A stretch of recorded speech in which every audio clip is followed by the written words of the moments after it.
Hello friends, இன்றைக்கி நம்ம பார்க்குறது தான் அங்காள பரமேஸ்வரி கோயில், மன்னார்காட்டில் இங்கே குலதெய்வம் கோயில். வாங்க பார்க்கலாம். நம்ம என்ட்ரன்ஸ்குள்ளே ஏறிட்டு இருக்கோம். இப்போ தான் கும்பாபிஷேகம் நடந்துச்சு. அதனால் எல்லாம் பெயிண்ட் அடித்து, கோபுரமெல்லாம் பெயிண்ட் அடித்து, எல்லா வால்ஸும் எல்லாம் சரி பண்ணியிருக்காங்க.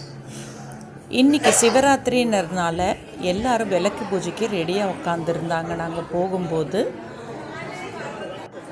எல்லா செட்டப்பும் ஆனதுக்கப்புறம் 6 மணிக்கு பூஜை ஆரம்பிச்சிச்சு. ஐயர் வந்து பூஜை ஆரம்பித்தார். விளக்கெல்லாம் ஏற்றி சாமி ஒரு மூலஸ்தானம் மாதிரி இருக்கிற சாமியை வெளியில் கொண்டு வந்து வச்சு மந்திரமெல்லாம் சொல்லி விளக்கு பூஜை நடந்துச்சு.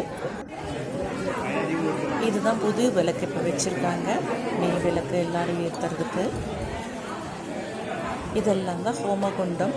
இப்போ கும்பாபிஷேகம் நடந்து 1 வாரம் தான் ஆகுது.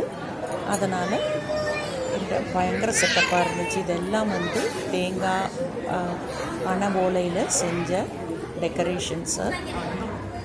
எல்லோரும் சாமியை ஃபோட்டோ எடுத்துகிட்டு, இதுதான் பேச்சியம்மன். நான் இன்றைக்கி க்ரௌன் செஞ்சுட்டு போனேன், ஜாஸ்மின் க்ரௌன்னு. அது இந்த அம்மாவுக்கு தான் போட்டாங்க. ரொம்ப அழகாக இருந்தது. கரெக்டாக இது வீரபத்ரன் காக்கும் தெய்வம் சொல்லுவோம்ல, அங்கேயே வந்து நைட்டுக்கு டின்னர் அரேஞ்ச் பண்ணியிருந்தாங்க.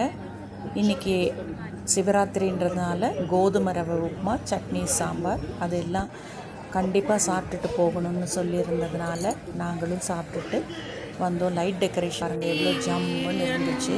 தலைவன் பிரகாசமாக விளக்கு எரியும் போது சாமி ரொம்ப நல்லா இருந்துச்சு. இது பக்கத்தில் இருந்து சிவன் கோயிலுங்க.